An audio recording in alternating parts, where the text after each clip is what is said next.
Tatlong silver at isang bronze medal ang napanalunan ng Philippine underwater hockey team sa nakalipas sa 2019 Southeast Asian Games.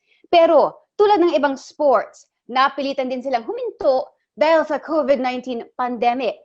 At ngayong halos isang taon na mula ng mag-community quarantine, kakamustahin natin ang kanilang kondisyon. Kaya naman magandang hapon at welcome dito sa PTV Sports, Roby Papa, team captain of the Philippine underwater hockey team. Magandang hapon po. Hi, magandang hapon. Good afternoon, Meg. Hi to your televiewers. Roby, before anything else, no, how are you personally? Kamusta ka naman this past months? I've been okay. I've had to go back to work. So I've been back in work since early March pa. So you know, we have to get used to the new normal. So that's why lahat ng kaya kong gawin but in a protected way ginagawa ko. So okay naman. I've been good. That's good to hear that you're okay. Now let's talk about the Philippine underwater hockey team. We all know that it is a team sports and it is played outdoor. At syempre, importante din yung presence ng pool. And now that we are under the community quarantine or during the community quarantine, ano yung adjustments na ginawa nyo, lalong-lalo na sa training? Well, yung una kasing bawal pa kasi sa IATF yung mga group activities eh. So kahit yung sport namin, underwater, technically kung iisipin mo, safe naman siya eh. Kasi nasa ilalim kami ng tubig, walang hangin na nagpapalitan. Siguro pag nasa taas lang kami and when we breathe through our snorkel, that's the only time where air exchange can happen. Pero for the most part, nasa baba kami, so hindi naman sabay-sabay ang umakyat. So given that, hindi kami makalaro pa ng sabay-sabay. So yung adjustments na ginagawa namin, I've told the team na kailangan pa rin na you remain fit, you remain healthy. So we have to do other things to keep healthy. So nagka-cardio kami, tatakbo, may iba magbabike, may iba magsiswim, kung may access sa pool. Ang ginagawa ng iba, magdi-drills dun sa ilalim, do underwater hockey drills. So yun, mostly ganun yung ginagawa. So basically, as of now, individual training ang ginagawa ninyo, but how hard or how difficult is it na you train individually, lalong-lalo na, as I've mentioned before, it is a team sport? Yes, mahirap siya kasi again, hindi siya parang yung ibang sport rin kasi the more we play together, the better we become. Kasi wala tong salitaan eh. Hindi namin pwede sabihin, oy, bumaba ka na dyan, nandito ako. Usually, pakiramdaman to. We have to feel and know where the other players are. So medyo mahirap talaga. Kasi pag hindi kami maka-access sa pool, hindi kami makalaro, yan, mas maapektuhan talaga yung laro namin. So hopefully, papayagan na kami and maayos na rin yung pool sa Rizal, tsaka sa Ultra. Yan, makalaro na kami. I just really want to know your reaction regarding the exclusion of underwater hockey dito sa upcoming 31st Southeast Asian Games and 2022 Asian Games. Ano ba yung naging reaction ng team ninyo nung inalis siya sa list of sports na lalaruin? Yes, well, expected naman yung sa Vietnam because Vietnam, wala naman team ng underwater hockey yung Vietnam. Ang gagawin sana namin after 2019 was to have Singapore and Indonesia and kami and Malaysia parang pupunta sa Vietnam para magturo, para i-introduce yung sport, para masama siya for the SEA Games. Kaso COVID happened, so hindi na kami makapunta, walang makapunta, walang makapagturo. So it was expected talaga na hindi kami masasama sa SEA Games in Vietnam. I was actually hoping personally for China, the Asian Games, kasi in China, madami siyang underwater hockey clubs eh. So sayang. Nakakalungkot pero you know, it is what it is. Yung sport namin naman kasi hindi naman siya yung it's really a niche sport, medyo hindi pa ganun kakilala. So we actually had a lot of programs, you know, pre-COVID na magtuturo kami ng mga mas bata, you know, those in the college level. So i-introduce namin sa dun sa mga ganun edad, pero wala, hindi rin siya natuloy because of COVID. So, yeah. At saka tama ka, no, since the co-host country has the privilege actually to choose a sport. Kung hindi naman nila strength or they're not strong with underwater hockey, then they won't include it to the list. But then, meron bang mga nag-appeal na mga bansa to include underwater hockey?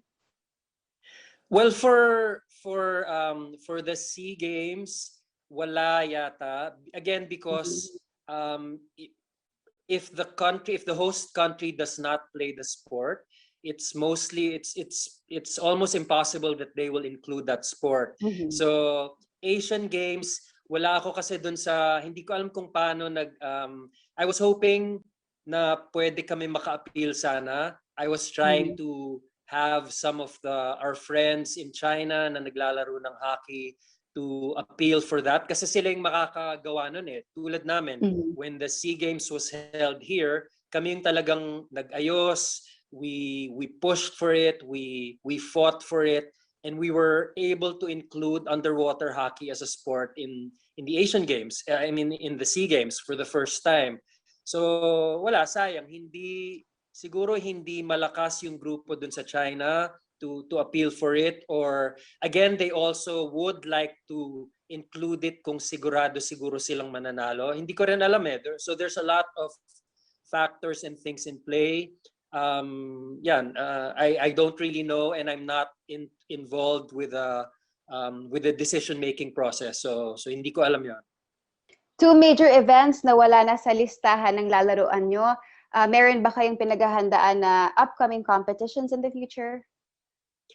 Well, the Underwater Hockey Worlds, it was supposed to be held, I think 2020, and then it was pushed to 2021. Now I think it's going to be held in 2022. So it's going to be in Australia.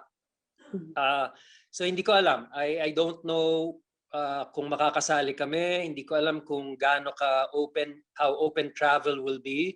So mahirap pang mag-decide that far into the future. And again, if we do go, I think I'd want to play a little bit more with my teammates and, for us to get ready for that. So hopefully, again, things start to open up, at least for us, so we can start playing together.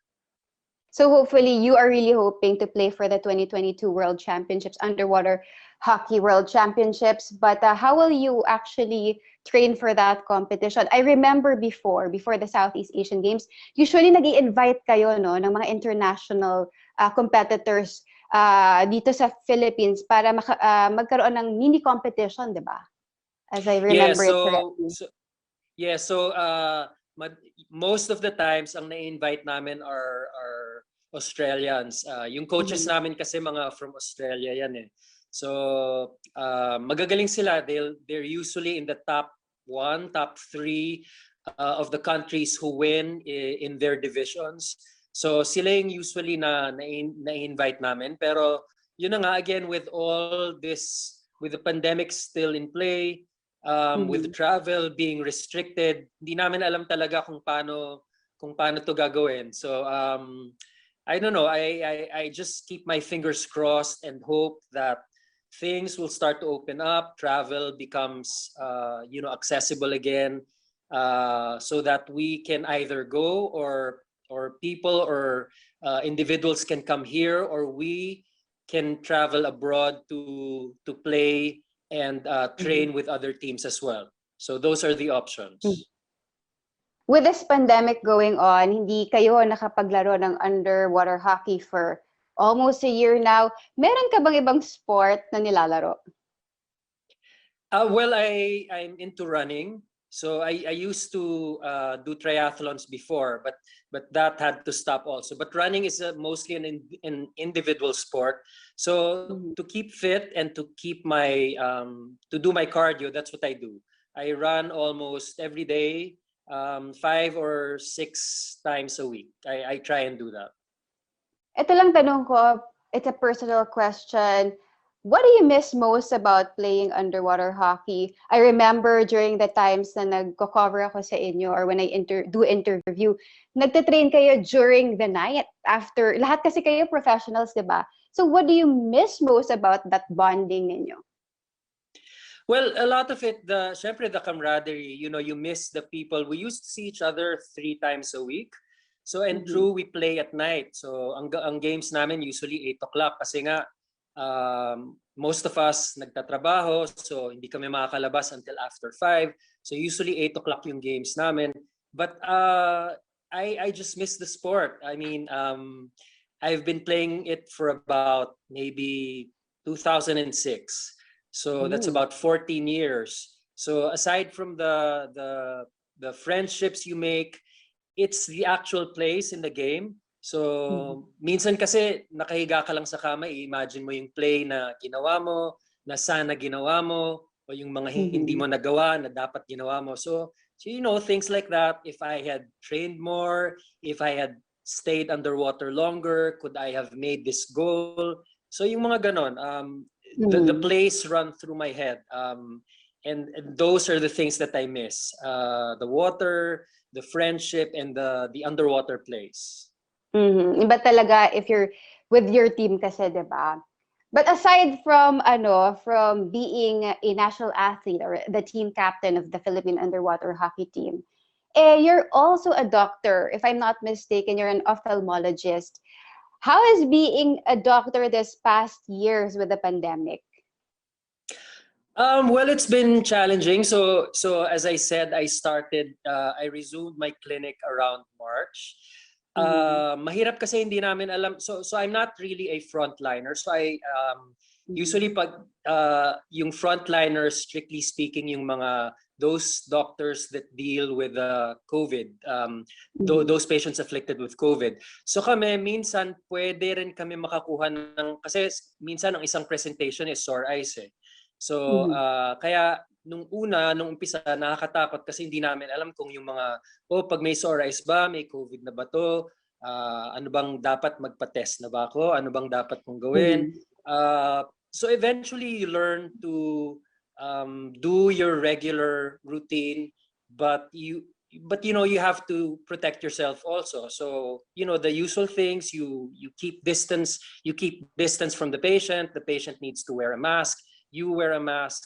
So things like that. You put certain equipment in your clinic, like yung mga HEPA filters, you alcoholize, you sterilize equipment before and after each patient.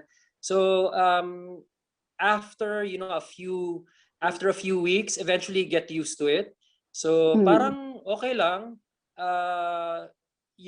It's not that I forget that the pandemic is there, but it's just that I'm used to my new normal now. So I think the practices that I've been doing, or the procedures that I've set early on, parang okay na siya. So far I haven't been, I've been okay, and hopefully it stays that way.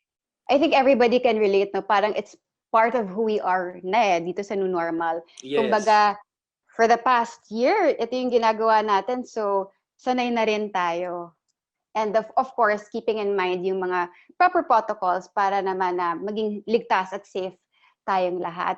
But I want to know din, no, paano mo nakahati yung pagiging doktor mo at the same time, national athlete before the pandemic at ngayon?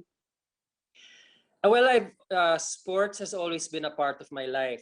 Since nung bata pa ako, I used to swim competitively. So siguro doon ako nasanay na, so I would do schoolwork, usually before, early in the morning or late at night after I get home.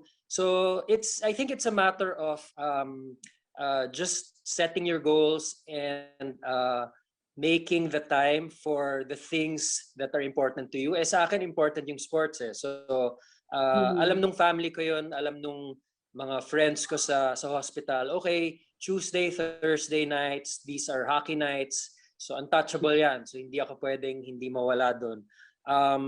But yeah, I just try and make time for it. It's challenging, it's not easy, but it's doable. So kailangan mo lang maghanap ng oras, and you you devote your time to the sport without syempre sacrificing. Syempre my priority are my patients also, but you know, you can find a certain balance between all of that. Kumbaga, time management is important. Yes. At saka, maganda rin because it's your passion. Sport is your Yes. passion.